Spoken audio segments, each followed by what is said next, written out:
नमस्कार, SPT news में आपका स्वागत है। पेश है 26 नवंबर शुक्रवार शाम 7:15 बजे राजस्थान की बड़ी खबरें। राजस्थान में लगातार कोरोना का खतरा बढ़ता ही जा रहा है। बीते गुरुवार को प्रदेश में 17 नए पॉजिटिव केस सामने आए थे, जिनमें 6 स्कूली बच्चे भी शामिल थे। शुक्रवार को अजमेर में कोरोना की तीसरी लहर का खतरा और भी बढ़ गया है, क्योंकि जिले में फ्रांस से आई एक महिला पॉजिटिव पाई गई है। महिला की रिपोर्ट पॉजिटिव आने की जानकारी मिलने के बाद मेडिकल टीम होटल पहुंची और महिला से संपर्क में आए 10 लोगों के सैंपल लिए हैं। बढ़ते कोविड मामलों ने एक बार फिर से स्वास्थ्य विभाग और प्रशासन की चिंता बढ़ा दी है। जयपुर एयरपोर्ट पर भी प्रशासन अलर्ट मोड में है। हालांकि पूरी सख्ती अभी नहीं बरती जा रही है। कोरोना की फिर से दस्तक को लेकर एयरपोर्ट पर कोरोना बचाव जागरूकता अभियान फिर से शुरू करने की तैयारी है। यात्रियों को मास्क पहनने, सोशल डिस्टेंसिंग रखने की अपील के साथ ही दूसरे शहरों से आने वाले यात्रियों की जाँच की जा रही है। केंद्रीय एमएसएमई मंत्री नारायण राणे ने सांगानेर के कुमारप्पा हैंडमेड पेपर इंस्टीट्यूट का दौरा किया। इस दौरान उन्होंने संस्थान में गाय के गोबर से कागज निर्माण, पेंट निर्माण और वस्त्र निर्माण गतिविधियों का जायजा लिया। साथ ही प्रशिक्षण के लिए देश भर से आए युवा वैज्ञानिकों से संवाद किया। इस अवसर पर केवीआईसी चेयरमैन विनय कुमार सक्सेना और मुख्य कार्यकारी अधिकारी प्रीता वर्मा सहित अन्य अधिकारी मौजूद रहे। इस अवसर पर केंद्रीय मंत्री ने गाय के गोबर से बना एंटीबायोटिक कपड़ा बिक्री के लिए जारी किया। मोबाइल फोन की कॉल दर महंगी होने की आहट के बीच उपभोक्ताओं की संख्या भी घटने लगी है। राजस्थान में एक ही माह में 7,81,000 मोबाइल उपभोक्ता कम हो गए, जबकि पिछले 6 माह में यह आंकड़ा 16 लाख से ज्यादा तक गिर गया है। प्रदेश में पहली बार है जब इस स्तर पर उपभोक्ताओं की संख्या में कमी आ रही है। उपभोक्ताओं में अब ड्यूअल सिम रखने की प्रवृत्ति कम होती जा रही है। जहां चाह होती है वहां राह अपने आप खुल जाती है। सीकर के फतेहपुर इलाके के एक शिक्षक सेवानिवृत्ति के बाद निःशुल्क सेवा देकर खिलाड़ियों की प्रतिभा को निखारने में भी जुटे हैं। सेवानिवृत्त शिक्षक की सेवा का जज्बा पिछले 8 साल से जारी है। सेवानिवृत्त सरकारी अध्यापक परसाराम बिजरानिया 2 सरकारी स्कूलों में निःशुल्क पढ़ाते हैं। वहीं रोजाना सुबह 5 बजे से मैदान पर छात्रों को वॉलीबॉल की तैयारी कराते हैं। उन्होंने अब तक 200 से ज्यादा वॉलीबॉल के खिलाड़ी तैयार कर दिए। पिछले 44 दिनों से 21 सूत्री मांगों को लेकर राजस्थान बेरोजगार का महापड़ाव अब यूपी शिफ्ट होने जा रहा है। 44 दिनों में सरकार की ओर से मांगों को लेकर कोई ध्यान नहीं दिए जाने पर आज प्रदेश के सैकड़ों की संख्या में बेरोजगारों ने उत्तर प्रदेश कूच किया।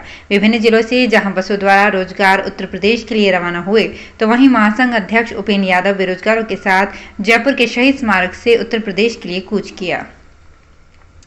दौसा जिला मुख्यालय पर रहने वाली घुमंतु जातियों को आवासीय पट्टा दिलाने व प्लॉट आवंटन समेत कई मांगों को लेकर शुक्रवार को राज्यसभा सांसद डॉक्टर किरोड़ी लाल मीणा के नेतृत्व में नगर परिषद का घेराव किया। चांदा ढाणी से गाड़िया लोहार, कालबेलिया व सपेरा समेत घुमंतु जातियों के लोगों के साथ सांसद मीणा बैलगाड़ी में सवार हुए। वहां से लालसूट रोड होते हुए जुलूस के रूप में कूच करते हुए नगर परिषद के सामने पहुंचे। इस दौरान पुलिस ने लोगों को रोकने का प्रयास किया, लेकिन बेकाबू भीड़ नारेबाजी करते हुए सांसद के नेतृत्व में नगर परिषद के अंदर घुस गई।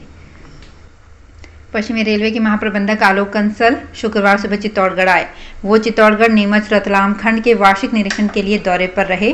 चित्तौड़गढ़ स्टेशन पर कई विकास कामों का उद्घाटन तय था, मगर सांसद सीपी जोशी की अनुपस्थिति में नहीं हो पाया। जीएम का कहना है कि सांसद सीपी जोशी किसी कारणवश नहीं आ पाए। लिफ्ट का काम पूरा हो चुका है। यात्री सुरक्षा के लिए एक सर्टिफिकेट और लाइसेंस की जरूरत होती है, जिसके मिलने के बाद सांसद जोशी उद्घाटन करेंगे। प्रदेश सरकार के कई मंत्री ब्रांड एम्बेसडर की तरह दारू पीने की सिफारिश कर रहे हैं। उनके पास दवा और दारू दोनों का काम है, मगर दवा की चिंता कम कर रहे हैं। उपनेता प्रतिपक्ष राजेंद्र राठौर ने चिकित्सा मंत्री प्रसादी लाल मीणा के शराब वाले बयान पर चुटकी लेते हुए शुरू में ये बात कही। राठौर ने सीएम के सलाहकार के बयान पर भी पलटवार किया, उन्हें केवल नाम का राजकुमार बताया। पूर्व मुख्यमंत्री वसुंधरा राजे शुक्रवार को पुष्कर पहुंची। यहां उन्होंने ब्रह्मा मंदिर के दर्शन किए। इसके बाद बीच रास्ते में जगह जगह साधु संतों ने शॉल ओढ़ाकर भेंट कर जीतने का आशीर्वाद दिया।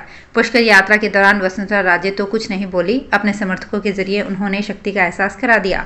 कालेश्वर महादेव मंदिर की तिराहे पर प्रदर्शन साधु समाज के अध्यक्ष सेवानंद गिरी ने पूर्व मुख्यमंत्री वसुंधरा राजे को तलवार भेंट करते हुए कहा कि राजस्थान की जनता आपका इंतजार कर रही है। उदयपुर में मोहनलाल सुखाड़े विश्वविद्यालय में शुक्रवार को राज्यपाल कलराज मिश्र ने मुख्य द्वार का लोकार्पण किया।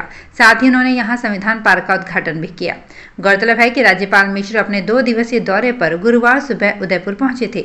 वहीं मोहनलाल सुखाड़े विश्वविद्यालय ने अपनी 60 वर्षीय विकास यात्रा का इतिहास ग्रंथ प्रकाशित किया है। इस अवसर पर राज्यपाल ने ग्रंथ का विमोचन भी किया।